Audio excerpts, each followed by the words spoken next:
Uh, Prior to the Trump corporate tax giveaway bill in 2017, the corporate rate was 35%, the tax rate.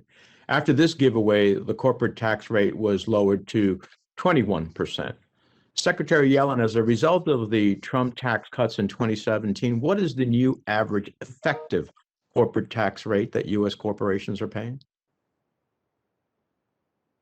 Um, I believe the number that I have seen on an all-inclusive corporate tax rate that would include also um, state corporate taxes is a little bit under 26%, maybe 25.8%.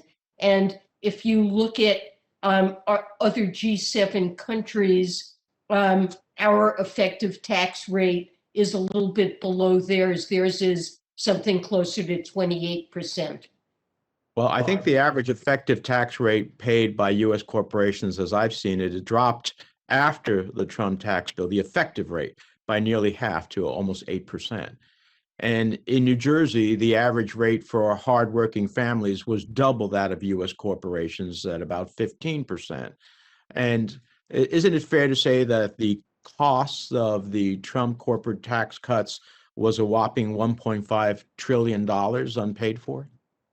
It was very expensive, and I didn't see any, and I believe most economists saw very little evidence of a boom in investment spending or productivity that resulted from it. So part of the So, reason our deficits are as large as they are now is, of course, the pandemic contributed, but the 2017 law made a big contribution. yeah, so only the previous administration could manage to lose $1.5 trillion in tax revenue while still raising taxes on millions of hardworking families. Rather than provide much needed relief to hardworking families that already pay too much in taxes, the 2017 Trump corporate tax bill actually made things worse as it imposed an arbitrary $10,000 cap on state and local tax deductions, one of the oldest deductions in the code. This provision disproportionately impacts New Jersey and other states that make investments in our public schools, roads, bridges, other critical infrastructures. Do you think it's a coincidence that states hardest hit by the SALT cap, like New Jersey, are also the states that have invested the most in public education systems and their roads and transit and highways? Well, I mean, that's one reason that these states have higher state and local taxes is to invest in public infrastructure. And as you know, the Biden administration thinks those investments are critically important.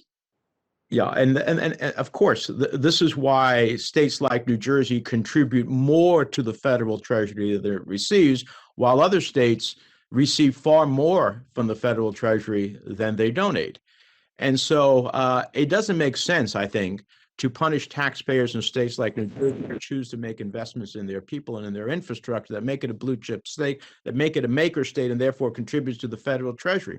But in reviewing the Treasury's Green Book, which I have here with me, which provides explanation of the president's revenue proposals, including that for infrastructure, I was disappointed to see that the SALT deduction is not discussed anywhere in the president's tax proposals. Now, you and I discussed this at length during your confirmation. I discussed the same with your deputy. Both of you committed during your confirmation hearings that you would study and evaluate the SALT deduction, yet there's nothing in that book.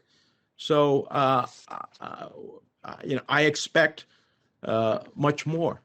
I expect to see what that commitment is going to yield. And finally, your office responded to me yesterday, 6 months later, for my questions in your nomination hearing about the question of how many Latinos were hired, what is the overall inclusion. The fact is that we see very little progress being made in new hires.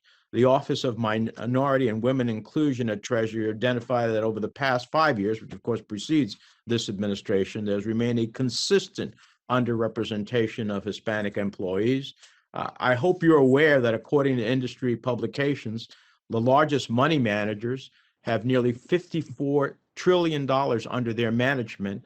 And of those, the largest minority and women managers represent less than 1%. And yet research shows that by the Knight Foundation, that diverse managers perform the same, if not better than mainstream managers. So I would like to see the Treasury Department as a force, both in its representation in its department and in creating these access to capitals and opportunities. I don't know, when we have billions in federal pension funds and other funds, why it is that only 1% of minority and women get to manage that money, and this other group of individuals get to manage 99%. I want to see some real change, and I hope you will be committed to that.